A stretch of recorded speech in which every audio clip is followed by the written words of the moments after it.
Bismillahirrahmanirrahim. Assalamualaikum warahmatullahi wabarakatuh. Alhamdulillah. Alhamdulillahilladzi nawwir qulubana binuri ma'rifati wal yakin wa adkhilna ma'al awliya'i wassalihin. Wassalatu wassalamu ala sayyidina Muhammadin nabiyyi sayyidil mursalin wa ala alihi wa sahbihi rasulillahi ajma'in. Faqalallahu ta'ala fil Qur'anil Karim, a'udzu billahi minasyaitonir rajim, bismillahirrahmanirrahim. Sanurihim ayatina fil afaq wa fi anfusihim hatta yatabayyana lahum annahul haq. Wa fil ardi ayatul lil mukminin wa fi anfusikum afala tubsirun. Shadaqallahul azim. Bapak Ibu, saudara-saudaraku dan anak-anak kami, Jamaah Tauhid Rabbani Malaysia, Pahang, para muhibbin dan para pencari Tuhan yang dirahmati Allah. Hidup di alam dunia ini, hendaklah kita tahu dengan diri supaya kita bisa ma'rifatullah atau mengenal Allah. Orang yang telah ma'rifatullah atau mengenal Allah dengan jalan mengenali akan hakikat rahasia dirinya, maka dialah orang-orang yang senantiasa paham, tahu dan mengerti bagaimana memulangkan rahasia diri ini kembali kepada Allah. Bukankah Allah Subhanahu wa ta'ala pernah memberikan kabar kepada kita ini sebagai hambanya? Wa anna ila rabbikal muntaha.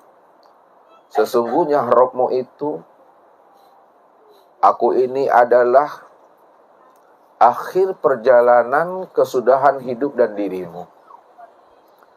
Kalau Allah telah menjelaskan akan rahasia dirinya kepada hambanya, bahwa Allah itu adalah akhir kesudahan perjalanan hidup dan diri kita, itu artinya bahwa satu saat kita pasti akan pulang dan kembali kepadanya. Karena Allah itu menjelaskan kepada kita dengan terang, dengan gamblang, inna lillahi wa inna ilaihi raji'un. Sesungguhnya asal dirimu adalah aku, maka tentu pulang dan kembali kepada aku, kata Allah.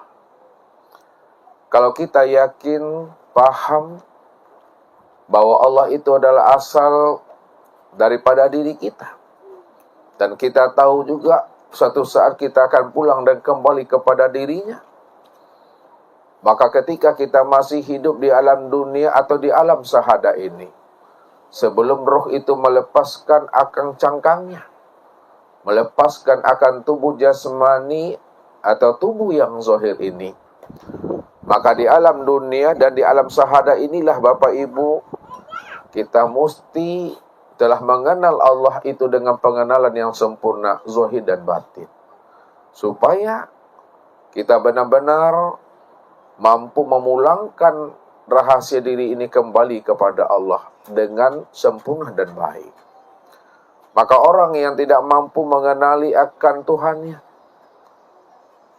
dan dia juga tidak mampu memahami akan asal-usul dirinya, maka dialah sebenarnya yang dikatakan Allah sebagai jahil murakkab. Jahil murakkab itu Bapak Ibu adalah bersusunnya dua kejahilan pada dirinya. Jahil yang pertama, dia tidak mengenal akan Tuhannya.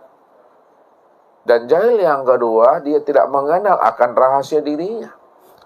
Maka ketika dia tidak mengenal akan Tuhannya dan juga dia tidak mengenal akan siapa dirinya, maka disitulah dikatakan telah bersusun dua kejahilan pada dirinya. Maka dialah sebenar-benarnya orang yang dikatakan Allah adalah orang yang buta dan orang yang tersesat nanti jalannya di akhirat itu. Ini yang Allah utarakan kepada setiap kita. supaya kita mampu mempergunakan kecerdasan rohani dan akal fikir untuk memahami setiap apa yang Allah sampaikan kepada kita ini. Wa man kana fi hazil a'ma fahuwa fil akhirati a'ma wa adallun sabila. Barang siapa yang buta di dunia, pasti dia buta juga di akhirat. Wa adallun sabila. Dan dialah orang yang tersesat, kata Allah. Kalau kita pahami makna ayat ini secara makna hakiki, buta yang bagaimana yang dikatakan Allah di dalam surat Bani Israel ayat 72 ini, Bapak Ibu? Apakah buta mata yang ada di kepala ini atau butanya mata hati yang ada di dalam dada? Ini yang diingatkan Allah selalu kepada diri kita. Di dalam surah Al-Hajj ayat 46, apa kata Allah? Fa innaha la ta'mal absar walakin ta'mal qulub allati fi sudur. Sesungguhnya yang aku katakan buta itu, kata Allah, bukanlah buta mata zahirmu yang ada di kepalamu, akan tetapi butanya mata hatimu yang ada di dalam dada. Maka orang yang buta mata hatinya itu adalah orang yang tersesat dan tempatnya nanti adalah di neraka. Kalau Allah menjelaskan, Bapak Ibu, orang yang buta mata hatinya adalah orang yang tersesat dan tempatnya di neraka, maka buta yang bagaimana yang Allah maksudkan dengan butanya mata hati sebagai orang yang tersesat dan tempatnya di neraka? Ini maknanya, Bapak Ibu. Siapa yang tidak mengenal aku, kata Allah, di dunia ini, di alam syahada ini, maka di akhirat pun dia juga tidak akan pernah dia mengenal akan aku. Siapa yang tidak mengenal aku di waktu hidupnya, maka ketika mati pun dia juga tidak akan pernah mengenal aku. Siapa yang tidak mengenal aku, yang telah wujud dan nyata, sempurna pada dirinya, maka dia juga tidak akan pernah mampu mengenal aku yang telah wujud dan nyata di luar dirinya pada segala sesuatu dan sempurna wujud aku pada dirinya. Padahal Allah menjelaskan kepada diri kita, ala innahu bikulli syai'in muhit. Ketahuilah, kata Allah, akan wujud nyatanya diriku ini, bahwa wujud nyatanya diriku ini telah meliputi akan segala sesuatu. Akan tetapi kesempurnaan akan wujud nyatanya diriku ini pada segala sesuatu, maka sempurna pada dirimu masing-masing, kata Allah. Ini yang Allah utarakan kepada diri kita ini. Inna rabbaka akhatta bin nas. Sesungguhnya Rabbmu itu, aku ini, kata Allah, sudah sempurna meliputi akan wujud dirimu. Bahwa wujud dirimu itulah kesempurnaan memandang nyatanya akan diri aku, kata Allah. Tapi kenapa kamu tidak mampu memahami akan kewujudan nyatanya aku pada dirimu itu, kata Allah.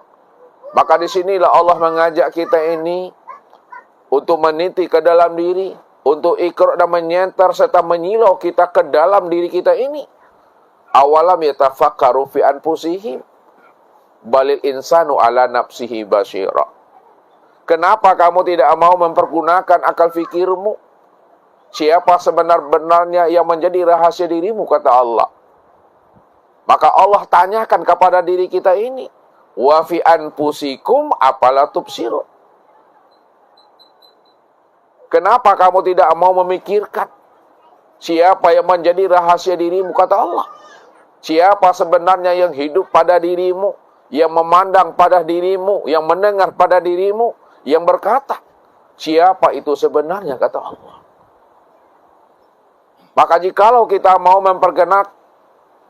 kita mempergunakan kecerdasan rohani dan akal fikir kita, walaupun itu sesaat dan sedetik, maka disitulah kita mampu mengenali seakmal diri dan sejati diri kita, supaya hidup kita ini tidak dicap oleh Allah sebagai orang yang buta dan orang yang tersesat. Inilah, Bapak Ibu, kenapa kebanyakan isi neraka jahanam itu Diceritakan oleh Allah kepada kita ini, penghuninya adalah jin dan manusia. Itu disebabkan, kata Allah, lahum qulubun la yafqahuna biha. Mereka kami berikan namanya hati, tapi mereka tidak mampu memahami siapa yang berkehendak di dalam hatinya itu. Walahum a'yunun la yubsiruna biha. Mereka juga kami beri namanya penglihatan, tapi mereka juga tidak mengerti siapa yang memandang dan melihat pada dirinya itu. Walahum azanun la yasma'una biha. Mereka kami beri namanya telinga, kami beri namanya pendengaran, tapi mereka juga tidak mampu memahami dan menyadari siapa sebenarnya yang mendengar pada dirinya itu. Maka inilah yang menyebabkan mereka itu sebagai penghuni neraka jahanam itu. Ini yang Allah katakan kepada diri kita. Walaqad zaraqna li jahannama katsiran minal jinni wal insi. Sungguh kebanyakan, kata Allah, penghuni daripada neraka jahanam itu adalah manusia dan jin. Mereka punya hati, tapi mereka tidak mampu memahami yang berkehendak pada hati itu. Mereka itu punya penglihatan, punya mata, tapi mereka tidak mampu memahami siapa yang melihat pada mata itu.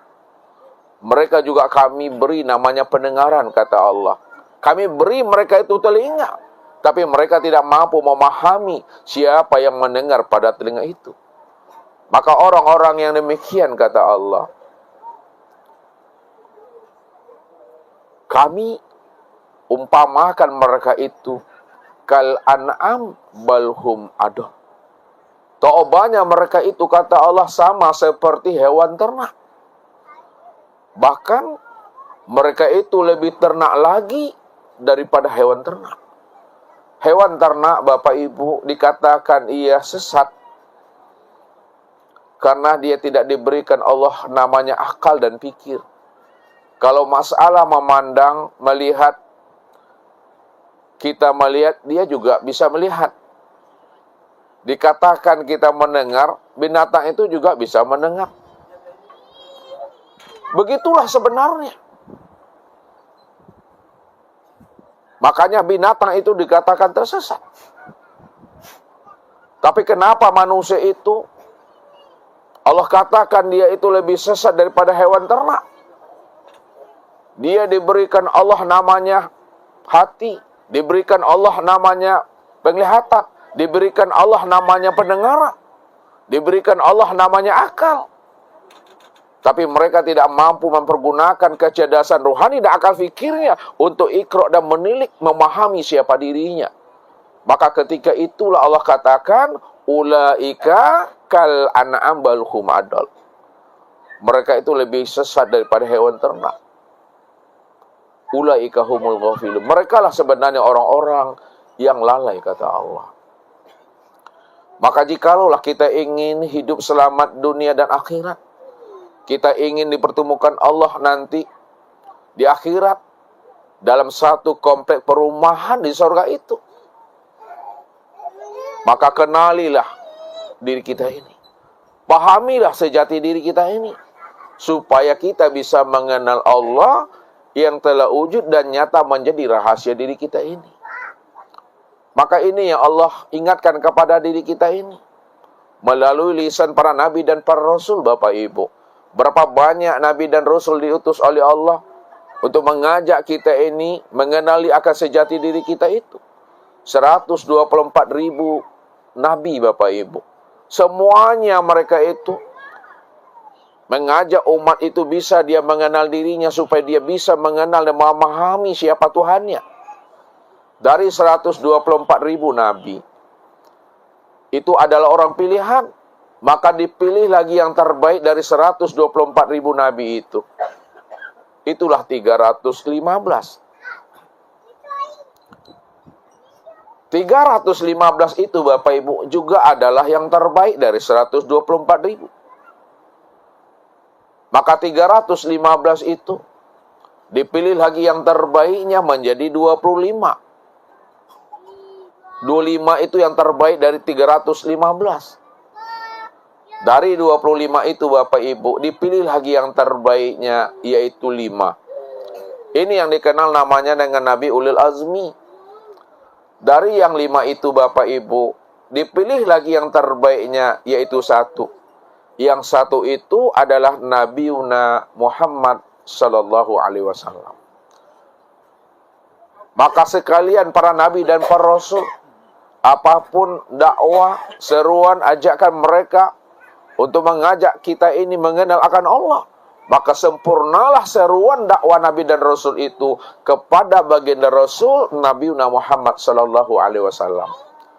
Maka inilah yang Allah bukakan tabir-tabir akan rahasia dirinya, supaya umat itu mampu, paham dan mengerti siapa sebenarnya Nabiuna Muhammad Sallallahu Alaihi Wasallam itu. Maka ini yang Allah jelaskan kepada kita. Laqad kana lakum fi Rasulillahi uswatun hasanah liman kana yarjullaha. Sesungguhnya pada diri Rasulullah itu, Bapak Ibu, telah terdapat namanya suri teladan, contoh dan uswah. Siapa di antara umatnya, di antara hamba-hamba Allah ini, yang ingin bermakrifat kepadanya, yang ingin berlikok kepadanya, yang ingin bermusahadah dan bermuajahah dengan dirinya, dalam satu wujud, satu rupa, satu nama, dan satu rahasia, maka kenalilah Muhammad Rasulullah Sallallahu Alaihi Wasallam.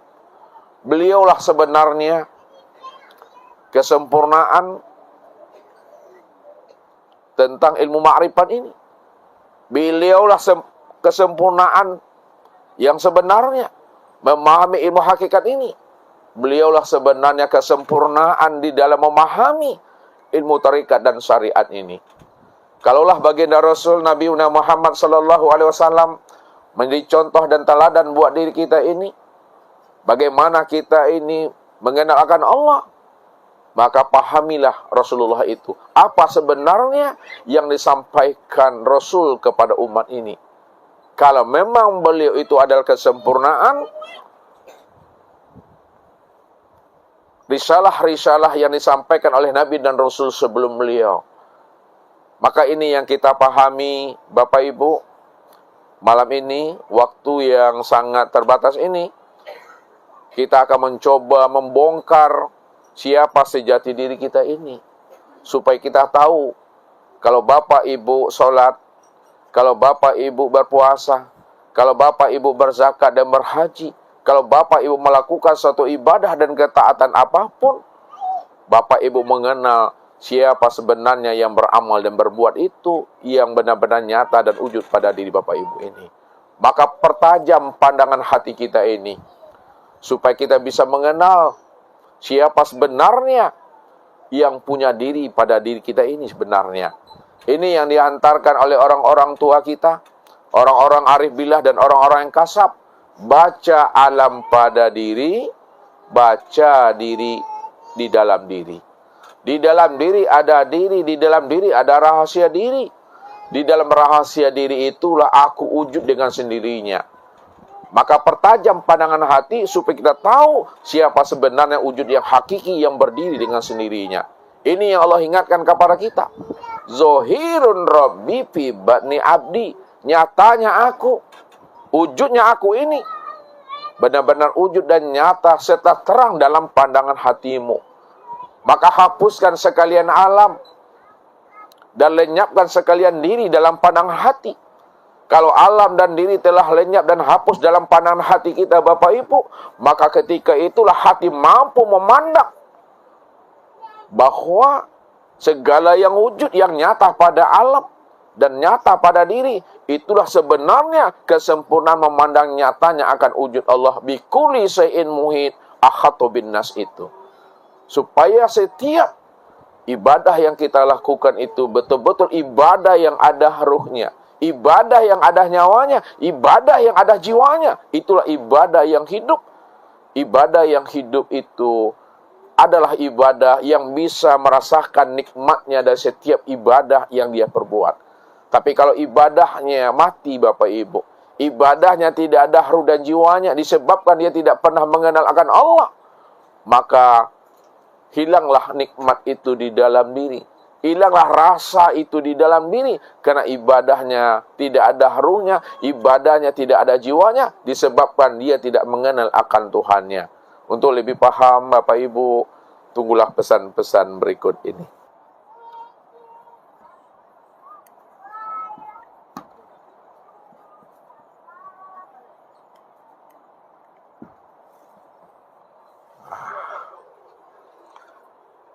Kelihatan Bapak Ibu? Tampak? Tapi Ustaz jelas enggak ya? Jelas. Kalau tak nampak Bapak Ibu melihat Ustaz, itu apa namanya itu Pak? Butuh sange itu para wali. Ya, jadi pandangan itu kita latih. Lihat memandangnya.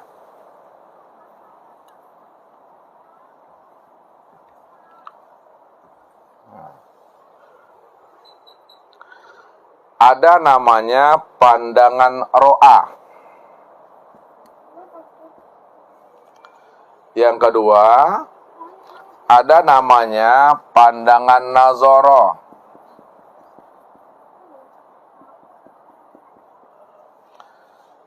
Yang ketiga, ada pandangan basira.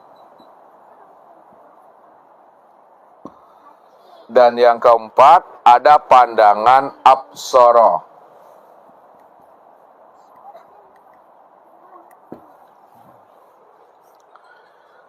Jadi Bapak Ibu, ro'a, nazara, basirah, dan absar artinya ini sama. Sama-sama memandang, sama-sama melihat, sama-sama mencaliak. Nah, tahu mencaliak? Menengok, melihat. Kita lihat. Pandangan ro'a ini melihat dengan mata zohir. Ini pandangan ro'a. Pandangan ro'a itu memandang itu dengan mata zohir.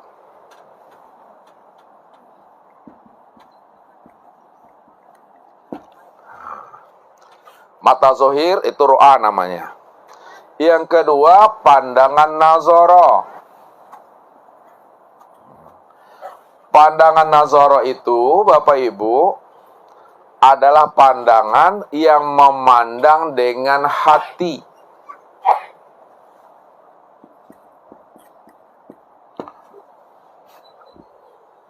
Yang ketiga adalah pandangan basira.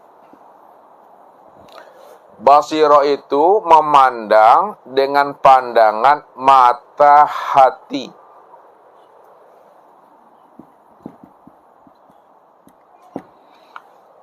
Dan yang keempat, pandangan absar.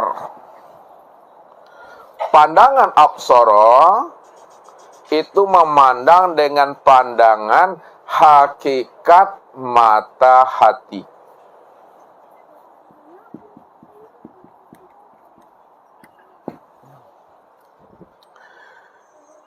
Jadi keempat-empat pandangan ini Bapak Ibu mesti kita gunakan, kita asah dan kita pertajam, sehingga setiap yang kita lihat, ya, kita mampu memandang isi dalamnya dari setiap gerak ini. Kalau kita tidak mampu memandang isi dalam dari setiap gerak, maka pandangan kita itu masih dikatakan pandangan zohir namanya.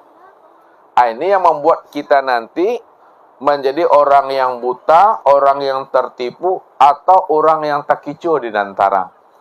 Sampai-sampai Nabi ini mengatakan kepada umatnya, "Man nazara ila say'in ma lam yarallaha bihi fahuwa batil." Barang siapa yang mampu memandang kepada sesuatu, bisa dia memandang ayahnya, memandang ibunya, suami, istri, anak, cucu, dan menantunya. Bisa dia memandang jemaah dan gurunya. Tapi dia tidak mampu memandang Allah yang telah wujud dan nyata pada ayah ibunya, pada suami istri, anak cucu dan menantunya, pada jamaah dan gurunya, tak mampu dia memandang, maka itulah pandangan yang berdosa. Pandangan yang tidak bernilai ibadah, pandangan yang hampa dan sia-sia. Ya. Kalau kita sudah dikatakan oleh Rasul, pandangan yang batal, pandangan yang berdosa, yang tidak memberikan nilai faedah, hikmah, maka pandangan kita itu sama dengan pandangan mata ikan yang telah dikeringkan atau mata ikan yang sedang digoreng. Lihat ibu-ibu yang sering masak, goreng ikan, ketika ikan itu digoreng melotot matanya itu, ya, maka walaupun mata ikan itu melotot, tak tampak dia bahwa dia sedang digoreng oleh orang yang menggorengnya. Itu mata ikan tuh. Ya. Kita diberi Allah mata, tapi kita tidak mampu memandang siapa sebenarnya yang memandang pada saat memandang itu. Nah, mampu kita memandang seperti itu, maka itulah pandangan mata ikan itu, Bapak Ibu. Pandangan yang tidak memberi faedah dan manfaat buat dirinya. Itulah pandangan berdosa. Nah, maksud Ustadz, dari semua kalam, dari semua kata dan uraian Ustadz ini, Ustadz akan menghantarkan kepada diri Bapak Ibu ini, dari setiap amal yang kita perbuat, siapa sebenarnya yang beramal dan berbuat itu pada saat Bapak Ibu beramal dan berbuat. Apakah ada di Bapak Ibu di situ atau tidak? Ini yang mau Ustaz terangkan. Supaya Allah tidak mengatakan dan tidak mencap diri kita ini termasuk orang yang buta sange, Bapak Ibu. Sebab siapa yang dikatakan Allah orang yang buta, maka dialah orang yang tersesat dan tempatnya itu jelas, alamatnya itu adalah neraka, Bapak Ibu. Nah, di dalam sholat kita coba menghantarkannya, ya, karena kita ini banyak yang muda-muda kan, dan sedikit banyak orang yang tua-tua, ya. Tapi kita mencoba memahaminya tentang sholat dulu, menghantarkannya. Ya. Yang pertama, secara pandangan ro'a, ro'a apa tadi Bapak Ibu? Melihat dengan mata zahir. Secara pandangan ro'a, ketika Bapak Ibu sholat maghrib barusan ini atau isya, maka yang nampak pada mata zahir yang sholat itu adalah tubuh.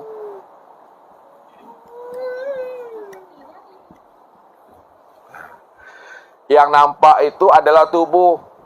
Tubuh yang berdiri, ya. Tubuh yang rukuk, tubuh yang sujud, tubuh yang duduk.